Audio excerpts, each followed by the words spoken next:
Hey, I'm Nancy Cavey, National ERISA and Individual Disability Attorney. Welcome to Winning Isn't Easy. Before we get started, I've got to give you a legal disclaimer. This podcast isn't legal advice. The Florida Bar Association says I have to say that, so I've said it.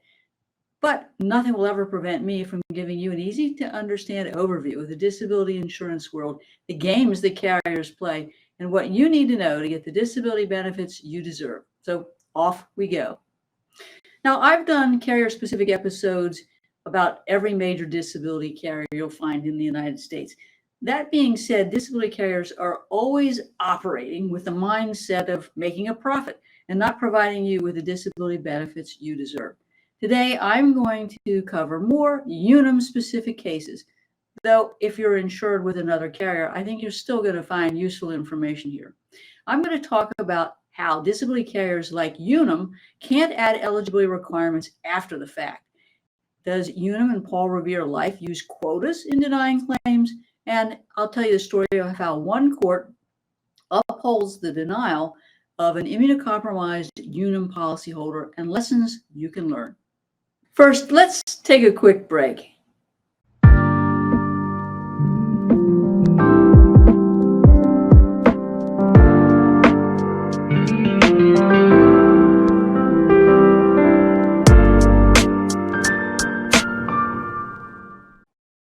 Are you a professional with questions about your individual disability policy?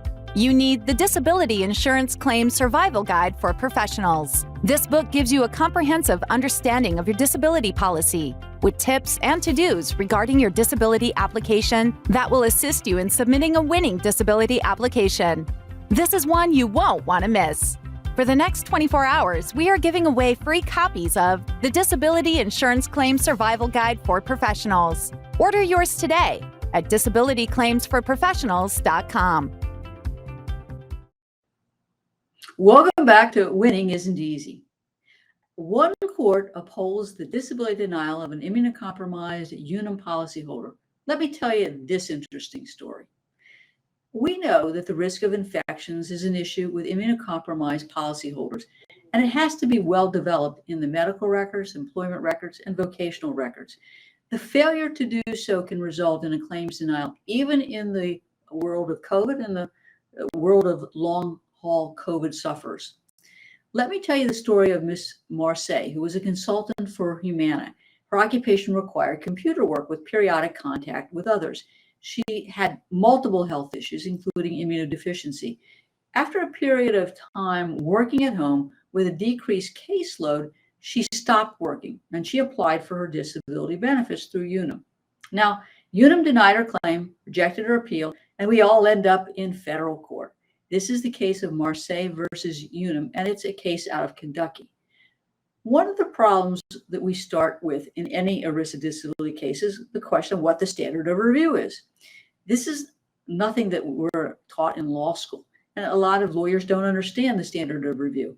Even the public doesn't understand it. Everybody understands, like in the criminal world, the standard is you have to prove the person is guilty beyond a reasonable doubt.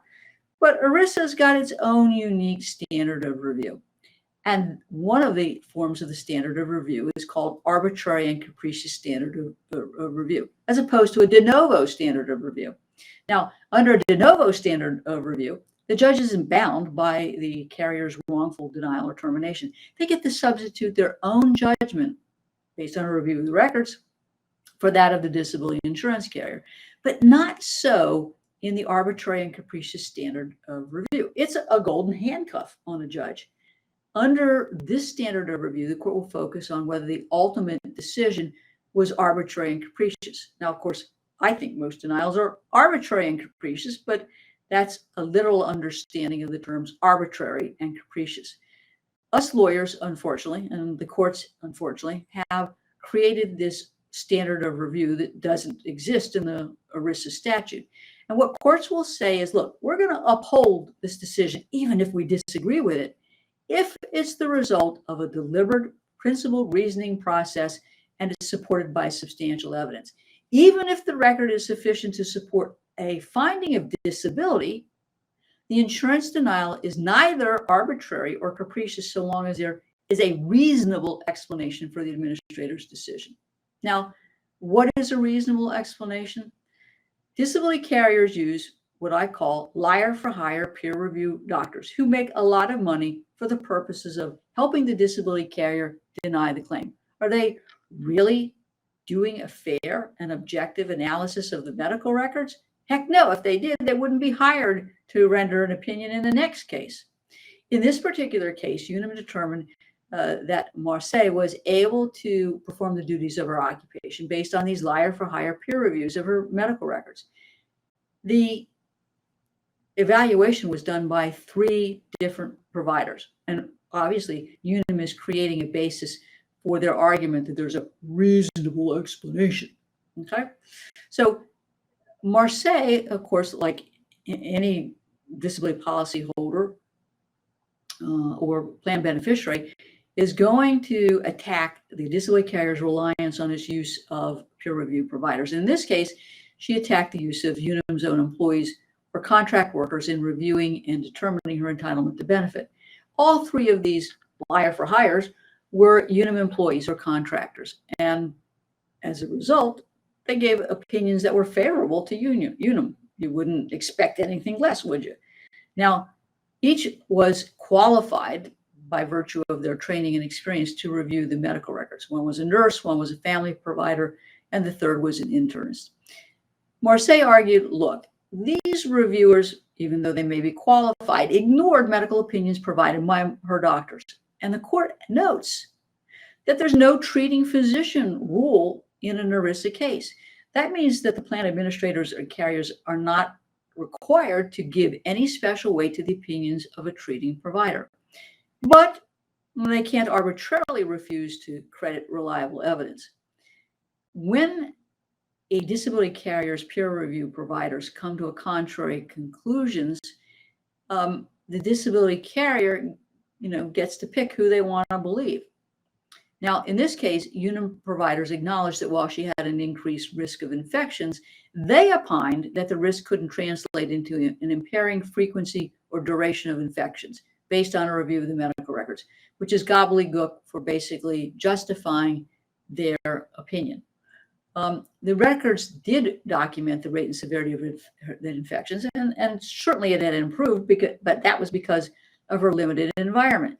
These doctors, of course, weren't willing to foresee how being exposed to the public or coworkers in the work setting would increase the risk of infection, the frequency of the infection, or the duration of the infections. So Marselle also said, look, the reviewers failed to consider that my employer no longer can accommodate my schedule working from home, and they're returning me to the office. That's going to create all sorts of significant health risk. Unfortunately for her, her employer records and her discussions with UNUM indicated that Humana could no longer accommodate part-time work and not remote work. So that's a big difference. Therefore, ultimately, what happened was that the court concluded that UNUM's physician's acknowledgement of a risk of infections and that her opinion that the level of contact in a non-medical evidence office would not impose excessive risks of infections was a reasonable conclusion.